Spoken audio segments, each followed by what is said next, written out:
که نننۍ ویډیو تر پایه وګورئ زه در سره دا ژمنه کوم چې د انګلیسي ګرامر په اړه به مو فکر بدل شي ځکه ډېری خلک کلونه انګلیسي لولي ټینسز هم زده کوي خو بیا هم سمې جملې نشي جوړولی ولې ځکه دوی د انګلیسي تر ټولو مهم بنسټ نه دی زده کړی هغه بنسټ څه شی دی هغه بنسټ parts of speech دي تر هغه چې پوه نشئ کومه کلمه ناون دی کومه ورب دی کومه adjective ده او کومه adverb ده تر هغه به تاسو انګلیسي یوازې حفظ کوئ نه به یې واقعا درکوئ السلام علیکم دوستانو هیله ده روغ او خوشحاله به یاست زه نیف الله یم او تاسو د انګلیش with نیف الله چینل ګورئ په ننني درس کې به parts of speech له صفر څخه زده کړو او په راتلونکو ویډیوګانو کې به د parts of speech هره برخه په جلا جلا ډول تشریح کړو نو اوس په درس پیل کوو What are parts of speech؟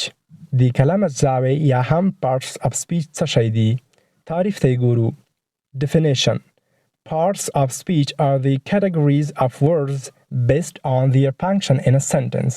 دوهم ځل لپاره ګورو Parts of speech are the categories of words based on their function in a sentence.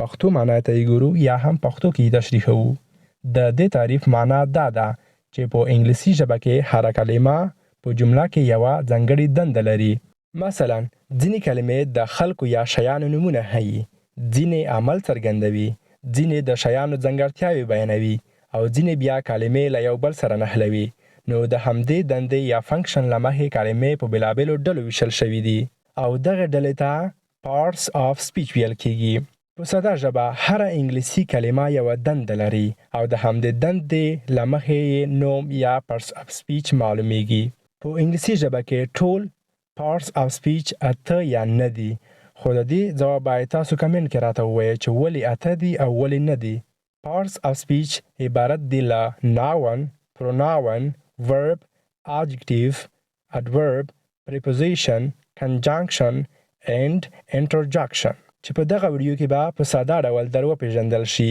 او د لا ښه وضاحت لپاره به هر یو په راتلونکي ویډیوګانو کې په جلا ډول واضح او تشریح شي نو اوس راځم په ساده ډول یې در پېژنم په لومړي قدم کې ناون یا نوم در پېژنو Noun A noun is a word that names a person, place, thing or idea دوهم ځل لپاره یې ګورو A noun is a word that names a person, place, thing or idea په پښتو کې ګورو هغه کلمه ده چې د یو انسان ځای حیوان شي یا حتی د مفکورې نوم وي یا هم د دې لپاره استعمالیږي کله چې موږ د چا نوم اخلو د ځای نوم اخلو یا د کوم شي نوم اخلو نو هغه نوم یا ناون دی مثالونو ته یې ګورو Examples احمد کابل school book cat لو په یوه جمله کې یې ګورو Ahmad is reading a book.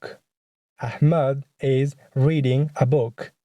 په دغه جمله کې احمد او book دواړه نومونه دي او همدارنګه هر parts of speech جلا ډولونه لري نو د دې لپاره زما چینل سبسکرایب کړئ او راتلونکی بحث به پر همدې موضوعات وي په دوهم قدم کې pronoun یا ضمیر دی pronoun تعریف ته یې ګورو A pronoun is a word that replaces a noun. Pronoun is a word that replaces a noun. دوهم تعریف ته یې ګورو Pronoun is a word which avoid the repetition of a noun in a sentence. Pronoun is a word which avoid the repetition of a noun in a sentence. پښتو ته یې ګورو Pronoun یا ضمیر د نوم د بیا تکرار مخه نیسي یا که په ساده الفاظو ووایو د نوم پر ځای استعمالیږي په یو مثال کې یې راوړو Ali is a student.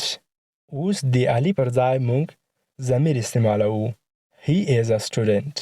He چې دی دلته pronoun دی pronoun ډېر ډولونه لري He, she, it, I, we, you, they او دغه ته نور ورته چې د نوم د تکرار مخه نیسي ټول ضمیرونه دي په دریم قدم کې verb لرو یا فعل Verb تعریف ته یې ګورو A verb is a word that expresses an action or state of being.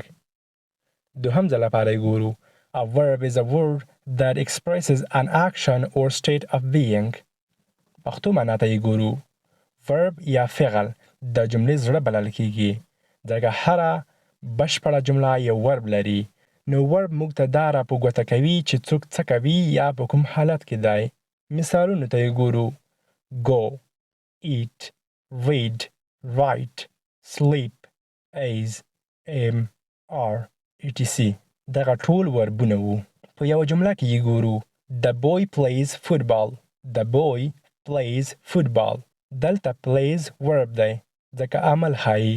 په څلورم قدم کې adjective یا صفت دی. adjective یا صفت تعریف ته یې ګورو. An adjective is a word that describes a noun or pronoun. دوهم ځل لپاره یې ګورو. An adjective is a word that describes a noun or pronoun. پښتو معنی ته یې ګورو. adjective یا صفت موږ ته د noun یا pronoun په اړه معلومات راکوي. یعنې وایي شی یا انسان څنګه دی، یا که په ساده پښتو کې ووایو د یو شي حوالی او بدوالی راته ښایي. په مثالونو کې یې ګورو. Examples: beautiful, tall, small, happy, intelligent. دا ټول صفتونه وو. beautiful د ښایسته معنا کې، tall د لوړ یا دنګ معنا کې، small د کوچني معنا کې، happy د خوشحاله معنا کې، intelligent د تکړه یا زیرک معنا کې. په یو جمله کې یې ګورو. She is a beautiful girl. She is a beautiful girl. دلته beautiful adjective ده او د girl ځانګړتیا ښایي. په پنځم قدم کې adverb یا قید لرو. adverb یا قید تعریف ته یې ګورو. An adverb is a word that modifies a verb, an adjective or another adverb in a sentence. دوهم ځل لپاره یې ګورو. An adverb is a word that modifies a verb, an adjective or another adverb in a sentence. پښتو معنی ته یې ګورو. adverb یا هم قید د فعل، صفت او یا هم د بل قید په اړه معلومات راکوي. ډیری وخت د دې پوښتنو لپاره ځواب ورکوي. where چیرې، when کله، how څنګه، to what extent په کومه اندازه. مثالونه کې ګورو. quickly, slowly, very, well, etc. په جمله کې ګورو. she speaks English fluently. She speaks English fluently. هغه په انګلیسي روانې خبرې کوي. دلته fluently قید دی او د ورب څرګندونه یا هم د ورب په اړه معلومات راکوي. په شپږم قدم کې preposition یا حرف اضافه لرو. preposition تعریف ته یې ګورو. A preposition is a word that shows the relationship between a noun or pronoun and other words in a sentence. preposition په یوه جمله کې د noun یا pronoun او یا د نورو کلمو ترمنځ اړیکه ښیي. اکثره د ځای، وخت یا لوري څرګندونه کوي. مثالونو ته یې ګورو. in, on, at, under, behind. په یوه جمله کې یې ګورو. I am in the class. I am in the class. زه په صنف کې یم. دلته in preposition دی. په اووم قدم کې conjunction یا حرف عطف یا هم تړونکی. conjunction حرف عطف یا هم تړونکی تعریف ته یې ګورو. is a word that joins words, phrases or clauses. دوهم ځل لپاره یې ګورو. is a word that joins words, phrases or clauses. تړونکی یا هم conjunction د دوو کلمو، دوو عبارتونو یا دوو جملو ترمنځ د نښلولو کار کوي. مثالونو ته یې ګورو.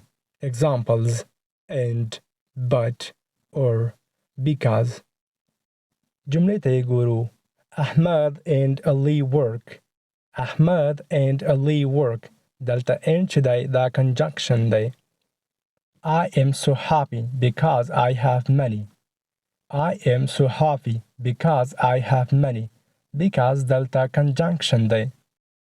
اتم قدم کې interjection یا حرف ندا یا هم د اخصاص کلمه. Interjection تعریف ته یې ګورو. An interjection is a word that expresses sudden emotion or feeling. دوهم ځل لپاره یې ګورو. An interjection is a word that expresses sudden emotion or feeling. پښتو معنی ته یې ګورو. Interjection هغه کلمه ده چې ناڅاپي احساس څرګندوي، لکه خوښي، حیرانتیا، درد یا هم غوسه. مثالونه یې ګورو. واو، اوه، اوچ، هورې. دا هغه لغات دي چې د درد، خوښۍ، حیرانتیا په وخت کې زموږ له خولې څخه په ناڅاپي ډول له خولې څخه وځي. په یوه جمله کې یې ګورو Wow, this is amazing. نو دوستانو په ننني درس کې مو زده کړل چې parts of speech څه شی دي، ولې مهم دي او د انګلیسي ژبې 8 اساسي برخې کومې دي.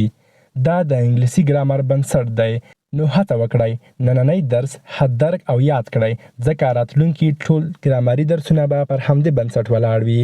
په راتلونکي ویډیو کې به د parts of speech لومړۍ برخه یعنې ناون له تعریف، ډولونو او ډیرو نورو عملي مثالونو سره زده کړو.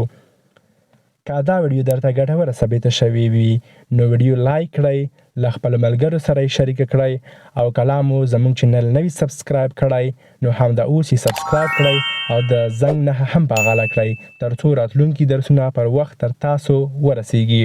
تر بل درس پورې د الله په امان.